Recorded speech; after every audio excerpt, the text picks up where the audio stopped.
in the isolated mountains of northern Vermont, where winter snows could cut off communities for months and the nearest town was 15 miles down roads that became impassable with the first heavy frost. There exists a story that the Catholic Church spent decades trying to erase from every record, every archive, every memory that might preserve it for future generations. The Convent of the Sacred Heart, perched on a rocky hillside overlooking the frozen waters of Lake Memphremagog, had stood for 40 years as a beacon of faith and charity in a region where both were desperately needed. In the brutal winter of 1894, when state authorities finally forced their way through 10-foot snowdrifts to investigate reports that had been accumulating for over a year. When they broke down the convent's heavy oak doors and entered rooms that had been sealed for months,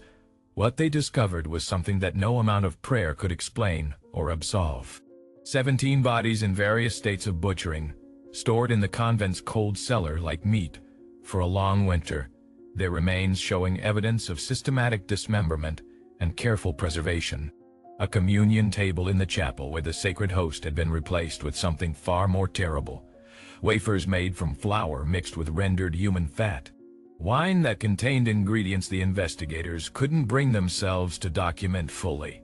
And presiding over this nightmare, Mother Superior Catherine Beaumont, 52 years old. Her face serene as she explained calmly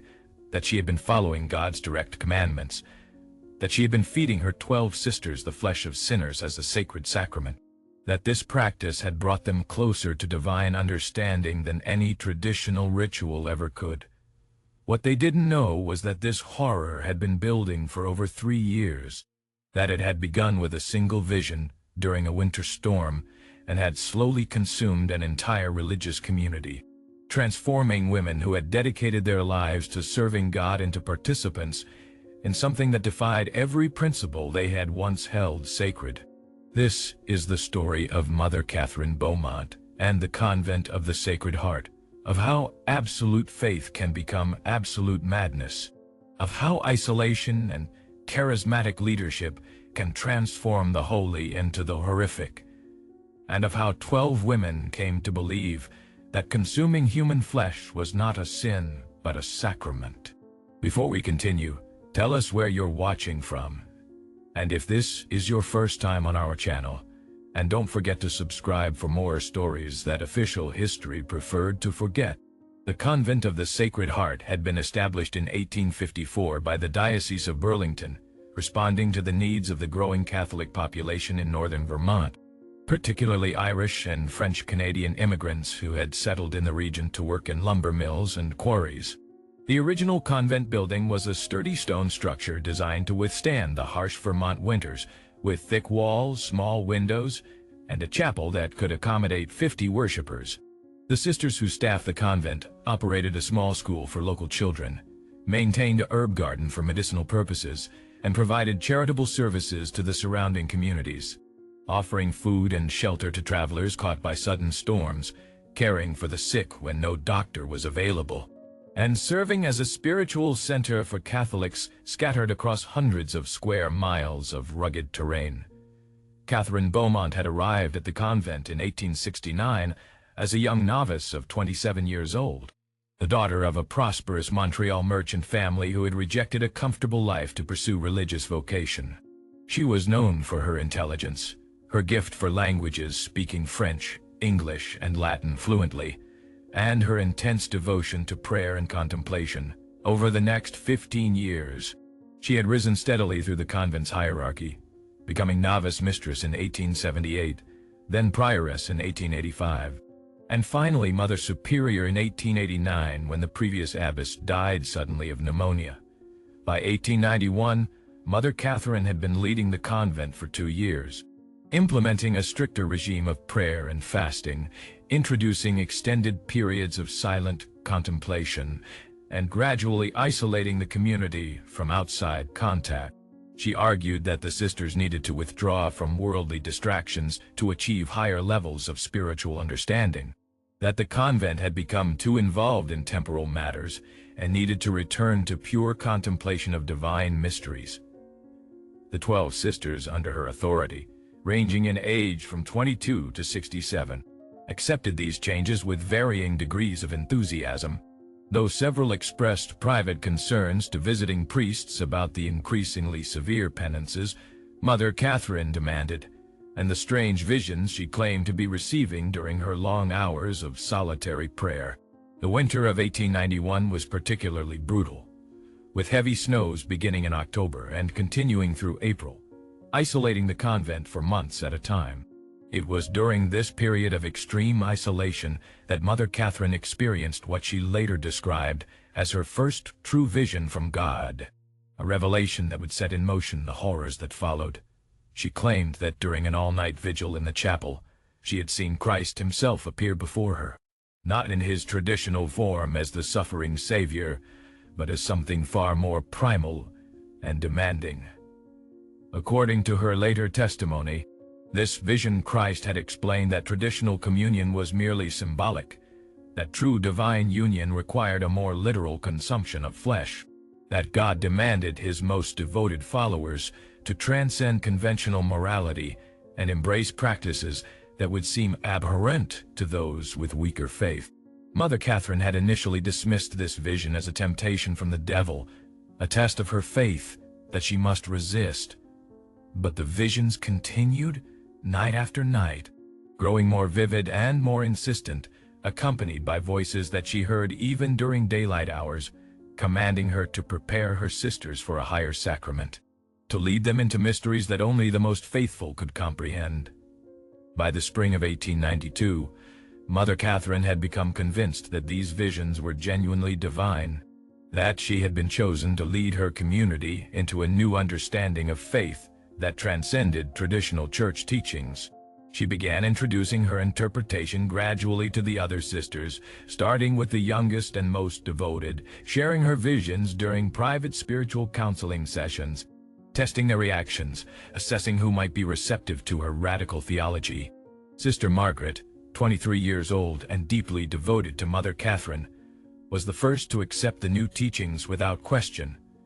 Sister Anne, 31 years old with a background in nursing, was initially skeptical but gradually came to believe after Mother Catherine showed her passages from obscure theological texts that discussed the symbolic consumption of flesh in ways that could be interpreted literally. Over the course of months, Mother Catherine carefully built a core group of believers within the convent, sisters who had accepted that God was calling them to something beyond conventional religious practice, women who trusted their abbess completely, and who had become convinced that their isolation in the Vermont mountains was not accidental, but divinely ordained, that they had been separated from the world, so that they could receive teachings too sacred and too disturbing for ordinary believers to accept. The first victim, as far as investigators could later determine, was a traveling salesman named Thomas Whitmore, who sought shelter at the convent during a spring snowstorm in April 1892. Whitmore was 38 years old, unmarried, with no close family ties, the kind of person whose disappearance might not be immediately noticed or thoroughly investigated. He arrived at the convent late in the afternoon as the storm was intensifying, asking for a place to stay until the weather cleared. The sisters, following their traditional practice of charity, had offered him a bed in a small guest house attached to the main building. What happened to Thomas Whitmore during that night was never fully documented, but the evidence discovered later suggested he had been drugged, probably with something added to the evening meal, then killed while unconscious, likely by suffocation or another method that would leave minimal evidence of struggle. Mother Catherine later claimed calmly that God had delivered Whitmore to them as the first offering, that his arrival during the storm was a clear sign that they were meant to begin the new sacrament, that his death had been painless and that his flesh had served a holy purpose. The butchering of Whitmore's body had been carried out by Sister Anne, whose nursing background gave her knowledge of human anatomy. Assisted by Sister Margaret and two other sisters who had fully embraced Mother Catherine's teachings, the process was methodical and clinical, treating the human body as one might treat an animal carcass, separating meat from bone, preserving different portions for different uses, ensuring that nothing was wasted. The sisters worked through the night in the convent's cold cellar, a space that stayed near freezing even in summer, and that now, in April with snow still on the ground, old enough to preserve flesh indefinitely. Mother Catherine had overseen this first butchering, offering prayers at each stage of the process, framing the dismemberment as a sacred ritual rather than a desecration, convincing her sisters that what they were doing was holy work, that they were processing not a human being, but an offering that God had provided for their spiritual advancement. The actual consumption of human flesh began with a special communion service that Mother Catherine conducted 3 days after Whitmore's death. She had prepared wafers using flour mixed with small amounts of rendered fat from the victim, had created what she called enhanced wine that contained traces of blood. The 12 sisters gathered in the chapel for what they believed was a revolutionary new form of communion, had consumed these offerings with varying degrees of understanding about what they actually contained. Mother Catherine had been careful in her introduction, not revealing the full truth immediately, but letting awareness dawn gradually, allowing the sisters to rationalize and accept what they had done before they fully understood the implications. Over the following weeks, Mother Catherine had introduced more explicit practices, serving small portions of cooked flesh during communal meals, always framing these offerings as sacramental, always surrounding the consumption with prayer and ritual, always reinforcing the idea that they were not committing sin,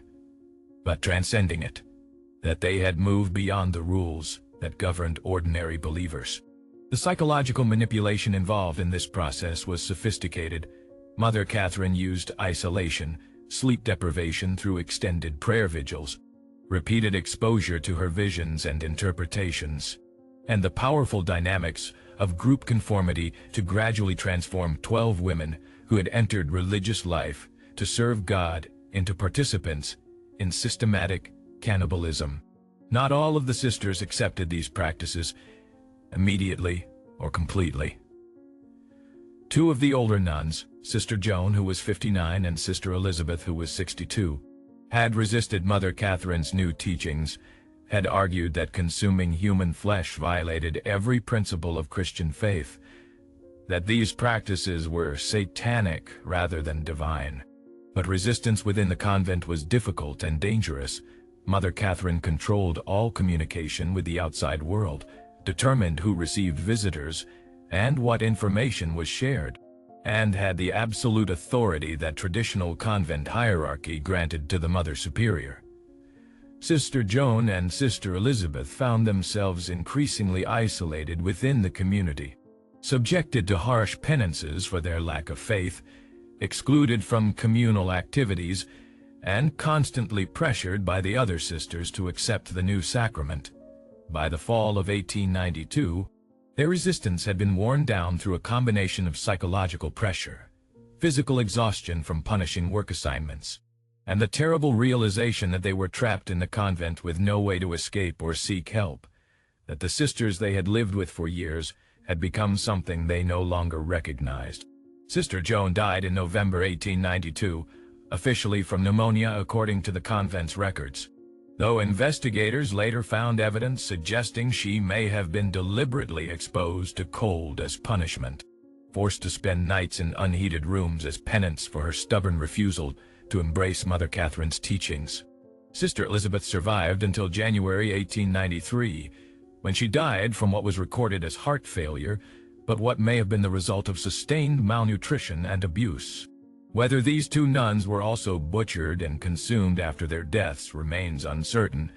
as Mother Catherine's later testimony on this point was contradictory, sometimes claiming that only sinners from outside the convent were used for the sacrament,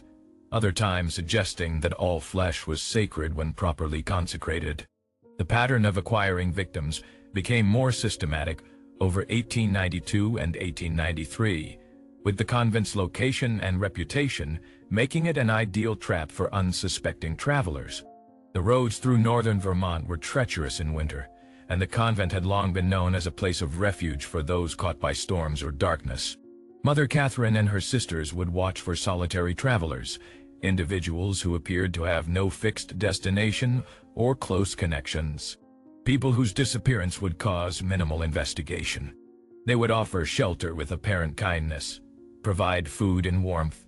then wait for the drugs that Sister Anne had carefully prepared to take effect. The victims would fall unconscious, never waking,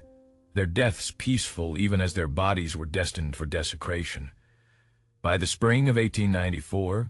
investigators would later estimate that at least 17 people had been murdered at the convent, though the actual number might have been higher, as not all victims' remains could be fully accounted for given the extent of butchering and consumption. The victims included traveling salesmen, itinerant workers, immigrants seeking employment in the lumber camps, even a young couple who had become lost during a snowstorm and who had the misfortune of seeking help at the convent. Mother Catherine kept a journal, discovered later by authorities, that documented each victim with clinical detachment, noting the date of their arrival, their physical characteristics, and spiritual reflections on how their sacrifice had served the community's higher purpose. The journal was written in a mixture of Latin and French, filled with scriptural quotations taken grotesquely out of context to justify what the sisters were doing, and revealed a mind that had convinced itself that mass murder and cannibalism were not crimes but sacred duties, commandments from God that superseded all earthly law and conventional morality. The convent's practices during this period became increasingly elaborate and disturbing. Mother Catherine developed specific rituals for different occasions, using particular portions of victims' bodies for different ceremonies, creating a whole theology around the consumption of human flesh. She taught that different organs conveyed different spiritual properties when consumed, that the heart strengthened devotion, that the liver purified sin, that flesh from younger victims was more spiritually potent than that from older ones. The sisters prepared and consumed human flesh in various ways, sometimes raw during special rituals that Mother Catherine called purification ceremonies, more often cooked and disguised in stews and roasts that could be rationalized as something other than what they actually were. The transformation of the convent over these years was profound and disturbing. The 12 sisters who remain, having fully embraced Mother Catherine's teachings or having been psychologically broken by the isolation and pressure to conform, had become a cult that bore little resemblance to a traditional religious community. They spent hours each day in the chapel, engaged in prayers that mixed traditional Catholic liturgy with Mother Catherine's personal additions about the divine nature of flesh consumption. They maintained the appearance of normal convent life when occasional visitors arrived, conducting themselves with appropriate modesty and devotion, hiding the terrible reality that existed behind their stone walls. The isolation of the convent made this deception easier. Visitors were rare, especially in winter, and Mother Catherine carefully controlled any interactions with outsiders, ensuring that her sisters never had unsupervised contact with people who might notice something wrong.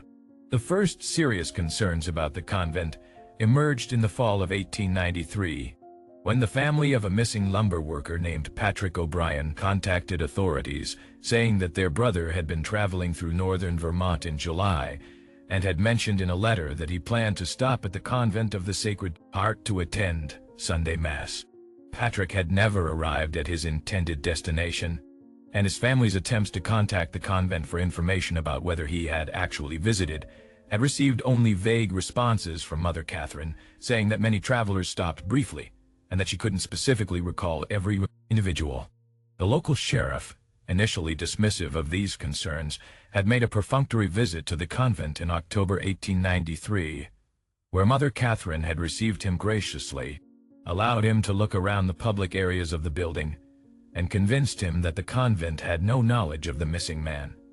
The sheriff, a Protestant with little understanding of Catholic religious life and considerable discomfort about questioning nuns, had accepted Mother Catherine's explanations and filed a report indicating that the convent was not involved in O'Brien's disappearance.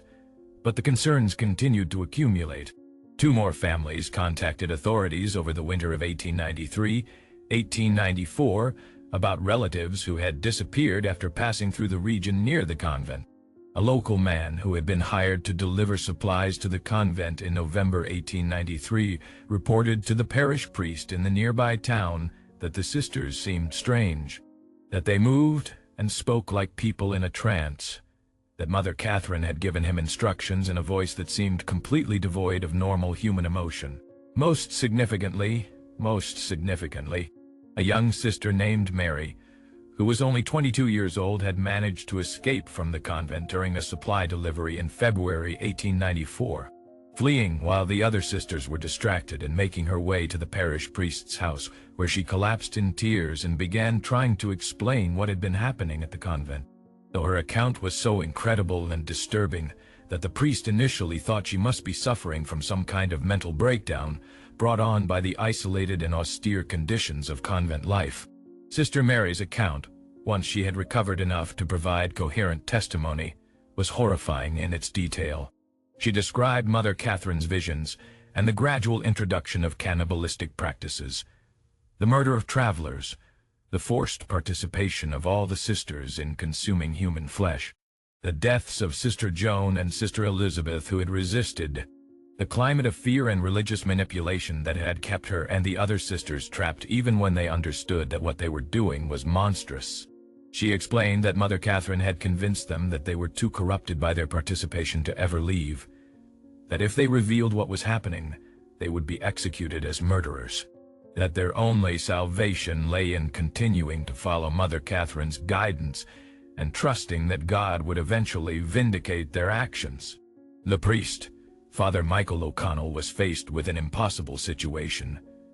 Sister Mary's account, if true, described crimes so heinous that they seemed beyond belief, but her sincerity and the specific details she provided made it difficult to dismiss her testimony as mere delusion. Father O'Connell contacted both civil authorities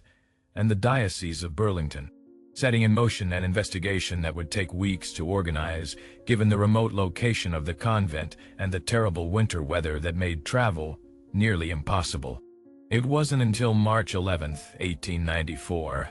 that a group consisting of the county sheriff, 2 deputies, Father O'Connell, and a representative from the diocese finally made their way through the snow-covered roads to the Convent of the Sacred Heart. They arrived in mid-afternoon, the stone building looking peaceful and ordinary in the bright winter sunlight, smoke rising from the chimney, no external sign of the horrors that Sister Mary had described. Mother Catherine received them at the door with perfect composure, her expression showing mild surprise at the visit but no apparent concern. She invited them into the parlor, offered tea, asked politely about the purpose of their visit. When Sheriff Thomas Bradford explained that they had received disturbing reports about activities at the convent and needed to conduct a thorough inspection of the premises, Mother Catherine had simply nodded calmly and said that they were welcome to look anywhere they wished, that the convent had nothing to hide, that she was certain any concerns would be resolved once they saw the peaceful and holy life the sisters led. The inspection began with the public areas of the convent, the chapel, the refectory where the sisters took their meals, the workrooms where they prepared medicinal herbs and created the simple crafts they sold to support themselves. Everything appeared normal, austere but well-maintained, showing no obvious signs of anything untoward. The 11 sisters, gathered in the chapel where they had been conducting afternoon prayers when the authorities arrived,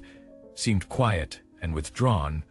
but not overtly disturbed, their behavior consistent with women who lived lives of contemplation and were unused to visitors. It was only when the inspection party reached the convent's cellar, a large underground space with stone walls and a dirt floor where supplies were stored for the long Vermont winters, that the full horror of what had been happening became apparent. The cellar was cold, near freezing even though it was March, and in the dim light from the oil lamps the investigators carried, they initially saw only what appeared to be normal storage: barrels of flour and preserves, hanging herbs, shelves of canned goods. But as their eyes adjusted, and they moved deeper into the space, they discovered a section that had been separated by a heavy canvas curtain,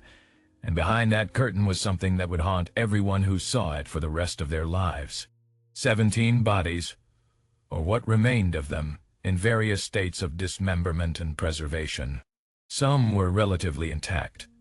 frozen solid in the cold cellar, their faces showing the peace of death that had come without struggle or awareness. Others had been systematically butchered,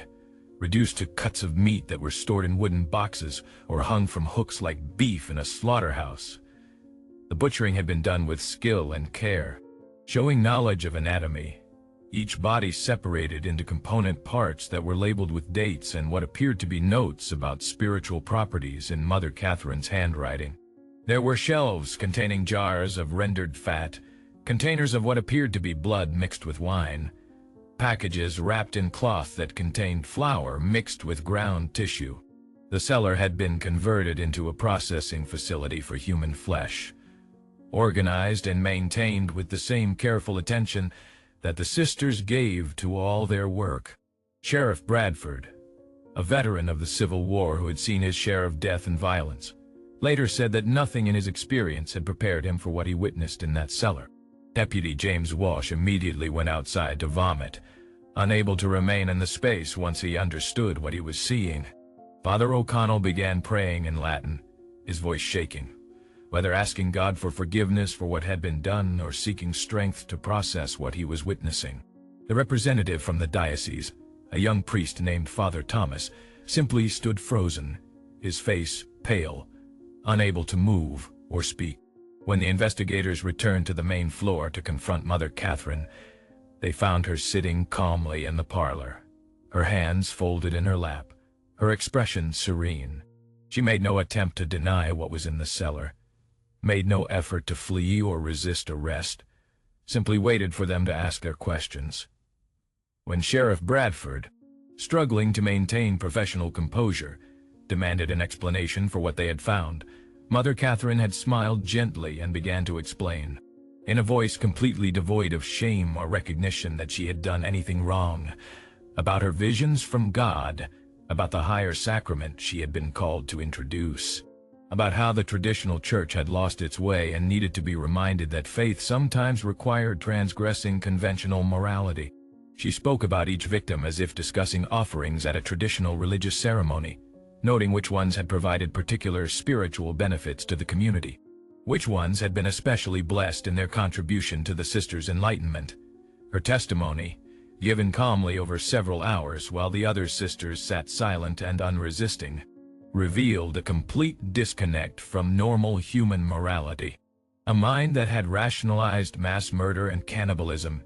into a coherent theological framework that made perfect sense within its own twisted logic. The other 11 sisters were less coherent in their responses when questioned individually. Some seemed to be in a state of psychological shock, unable or unwilling to discuss what they had participated in. Sister Margaret, Mother Catherine's first convert, defended the practices with religious fervor, insisting that future generations would recognize them as pioneers who had achieved a higher level of faith. Sister Anne, the nurse who had done much of the actual butchering, was clinical and detached in her descriptions, discussing the processing of human bodies with the same tone she might use to discuss medical procedures. Several of the younger sisters broke down completely when separated from Mother Catherine's presence, weeping and begging for forgiveness, claiming they had known what they were doing was wrong but had been unable to escape or resist. The trial of Mother Catherine Beaumont and the 11 surviving sisters began in September 1894 in the Vermont Superior Court, creating a media sensation that drew reporters from across the country. The prosecution presented overwhelming physical evidence from the convent cellar, testimony from Sister Mary about the systematic nature of the crimes, and expert witnesses who described the psychological manipulation Mother Catherine had used to transform her community. The defense argued that Mother Catherine was insane, that her visions were the product of mental illness rather than religious revelation, that the other sisters had been victims of her madness rather than willing participants. The jury, after deliberating for only 3 hours, found Mother Catherine guilty on 17 counts of murder in the first degree. 6 of the other sisters, including Sister Margaret and Sister Anne, were also convicted of murder, while 5 younger sisters were found guilty of lesser charges given their youth and the extent of psychological coercion they had experienced. Mother Catherine Beaumont was sentenced to death by hanging, a sentence that was carried out on January 15, 1895, at the Vermont State Prison. She went to her execution calmly, maintaining until the end that she had been following divine commandments. That history would vindicate her actions, that the Church would eventually recognize the truth of her visions. Her last words, spoken from the gallows, were a prayer in Latin asking God to forgive those who had persecuted her for her faith. The 6 sisters convicted of murder received life sentences and were sent to the women's prison in Burlington, where most died within a decade from various causes, their health destroyed by the psychological trauma of what they had experienced and done. The 5 sisters convicted of lesser charges served varying sentences ranging from 10 to 20 years, with most being released in the early 1900s, to lives of anonymity and silence. The Catholic Church conducted an extensive investigation into how the Convent of the Sacred Heart had descended into such horror without detection. The Bishop of Burlington issued a formal report in 1896, acknowledging that the diocese had failed in its oversight responsibilities. That warning signs about Mother Catherine's increasingly extreme behavior had been dismissed or overlooked. That the isolation of the convent and the traditional deference given to Mother Superiors had created conditions where abuse of authority could go unchecked. The report led to significant reforms in how the diocese supervised religious communities, including more frequent inspections, requirements for external spiritual directors, and protocols for sisters to report concerns without fear of retaliation. The Convent of the Sacred Heart building itself was closed immediately after the arrests in 1894 and was never reopened for religious purposes. The diocese sold the property in 1897 to a private buyer who converted it into a boarding house,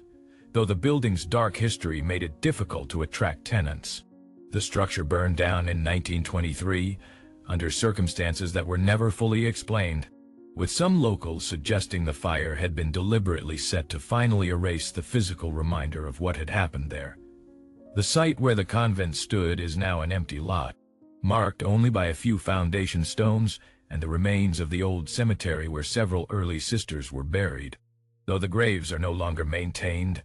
and the headstones have mostly fallen or been vandalized. The 17 victims of Mother Catherine and her sisters were eventually identified through missing persons reports and forensic examination of the remains. Their families, scattered across Vermont, New Hampshire, and Quebec, were finally able to claim the bodies and provide proper burials, bringing closure to disappearances that had remained mysterious for months or years. Several families filed civil suits against the Catholic Church seeking damages for the deaths of their relatives, arguing that the diocese's negligent oversight had enabled the crimes. These suits were settled out of court for undisclosed amounts, with the diocese accepting responsibility for failing to detect and stop what was happening at the convent. The psychological and theological implications of the Convent of the Sacred Heart case have been debated by scholars for over a century. How could women who had devoted their lives to serving God come to participate in systematic cannibalism? What combination of isolation, charismatic leadership, religious manipulation, and gradual escalation of transgression could transform the sacred into the monstrous Mother Catherine's visions? Whether understood as symptoms of mental illness, manifestations of demonic influence, as some religious authorities suggested, or examples of how extreme religiosity can lead to moral inversion, reveal the dangerous potential of absolute faith combined with absolute authority. Modern psychological analysis suggests that Mother Catherine displayed characteristics consistent with narcissistic personality disorder combined with religious delusions, that she genuinely believed she was receiving divine revelations, and that her ability to convince others of her visions stemmed from her intelligence, charisma, and the powerful psychological tools of isolation and group dynamics she employed. The other sisters, particularly the younger ones, were likely victims of what would now be recognized as cult indoctrination, a process that uses isolation, sleep deprivation, repeated ideological messaging, and social pressure to break down individual resistance and create absolute obedience to a charismatic leader. The Catholic Church's official position on the case, articulated in various documents and statements over the years, has emphasized that Mother Catherine's actions represented a complete perversion of Catholic teaching, that her interpretation of communion as requiring literal consumption of human flesh had no basis in 2,000 years of theological tradition, and that her claimed visions were clearly not of divine origin, given that they led to actions that violated fundamental moral law. The case has been cited in training materials for priests and religious superiors as an example of how mental illness combined with religious authority can create catastrophic outcomes, and as a cautionary tale about the importance of maintaining appropriate oversight and external accountability for religious communities. The families of the victims, while grateful for the closure that the discovery and prosecution provided, struggled with the knowledge of how their loved ones had died and what had been done to their bodies. Several family members reported experiencing nightmares and psychological distress for years afterward, haunted by the images described in court testimony and newspaper accounts. The Catholic community in northern Vermont was deeply shaken by the scandal, with many questioning how such horrors could occur in a religious setting, whether the institutional church could be trusted to prevent similar abuses, and what responsibility lay believers bore for the crimes committed by Mother Catherine and her followers. Church attendance in the region declined noticeably in the years following the revelations, though it gradually recovered by the early 1900s as the immediate shock of the scandal faded and reforms were implemented. The story of the Convent of the Sacred Heart continues to fascinate and disturb over a century later, serving as an extreme example of how religious faith can be twisted into justification for the most terrible acts, how isolation can enable abuse and atrocity, and how ordinary people can be led through gradual steps into participating in horrors they would have found unthinkable at the start. The case remains one of the most disturbing religious crimes in American history, a reminder that the line between divine inspiration and dangerous delusion can be terrifyingly thin,